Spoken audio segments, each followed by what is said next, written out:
तकरीबन 200 साल तक अंग्रेजों ने देश पर राज किया और फिर लंबे संघर्ष के बाद 15 अगस्त 1947 के दिन भारत आज़ाद हुआ। ब्रिटिश हुकूमत के दौरान भारत के लोगों पर बड़ा अत्याचार हुआ। आज़ादी की लड़ाई में देश के कई सपूतों ने बड़ी कुर्बानियां दी। तो अहिंसा के रास्ते पर चलते हुए राष्ट्रपिता महात्मा गांधी ने अंग्रेजों को अपने आगे झुकने पर मजबूर कर दिया था।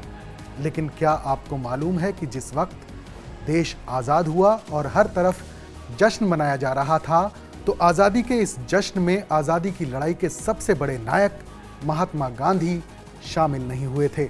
जी हाँ, तो चलिए हम आपको बताते हैं कि गांधी जी उस वक्त कहाँ थे और इसके पीछे वजह क्या थी। दरअसल उस वक्त भारत का एक हिस्सा हिंदू और मुस्लिम दंगों की आग में जल रहा था। उस दिन महात्मा गांधी इन्हीं दंगों को रोकने के लिए पश्चिम बंगाल के नोआखली में अनशन पर बैठे हुए थे। महात्मा गांधी ने बिना गोली बंदूक के आज़ादी की लड़ाई लड़ी। उन्होंने भारत को आज़ादी दिलाने में बेहद अहम भूमिका निभाई थी। सिर्फ एक डंडा हाथ में लिए अहिंसा के रास्ते पर चलते हुए अंग्रेजों को बड़ी शिकस्त दी। बिना किसी हथियार के आज़ादी की इस लड़ाई को जीतने के लिए गांधी जी सालों तक जेल में भी रहे। अंग्रेजों ने उन्हें डराने की कोशिश भी खूब की, लेकिन वो उनसे न डरे और ना ही पीछे हटे। बेखौफ अहिंसा के रास्ते पर चलते रहे। लेकिन ये वाकई हैरान कर देने वाली बात है कि 15 अगस्त 1947 को जब देश आज़ाद हुआ तो गांधी जी दिल्ली में हुए जश्न में शामिल नहीं हुए थे।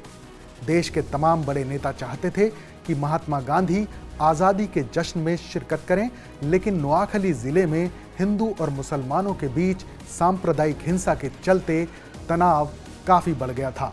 ये दंगा इतना खतरनाक था कि कुछ ही घंटों में हजारों लोगों की जान चली गई थी और इसी वजह से वो 15 अगस्त 1947 को आज़ादी के जश्न में शामिल नहीं हो सके थे। दरअसल भारत की आज़ादी से ठीक पहले हुए नोआखली दंगे की बुनियाद भी भारत पाकिस्तान का बंटवारा ही था। कहते हैं कि जब मोहम्मद अली जिन्ना ने पाकिस्तान बनाने की आखिरी हद तक जाते हुए डायरेक्ट एक्शन का ऐलान किया था, इसके बाद दंगे भड़कने शुरू हो गए थे।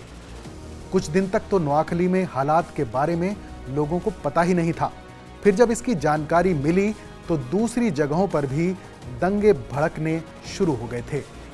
फिर पाकिस्तान की मांग उठने के साथ ही ये दंगे और ज्यादा बढ़ गए। बहुत से जानकारों का मानना है कि ये सुनियोजित दंगे थे। जब वहां गांधी जी पहुंचे तो उन्होंने लोगों को शांत करवाया। कई रिपोर्ट्स में कहा जाता है कि उस दौरान यहां सिर्फ 72 घंटों के अंदर 6000 से ज्यादा लोग मारे गए थे, 20,000 से ज्यादा लोग घायल हुए थे और 1 लाख से ज्यादा लोग बेघर हो गए थे। तो ये थी कहानी नोआखली दंगों की। देश और दुनिया की तमाम बड़ी खबरों के लिए आप देखते रहिए TV9 भारतवर्ष डिजिटल।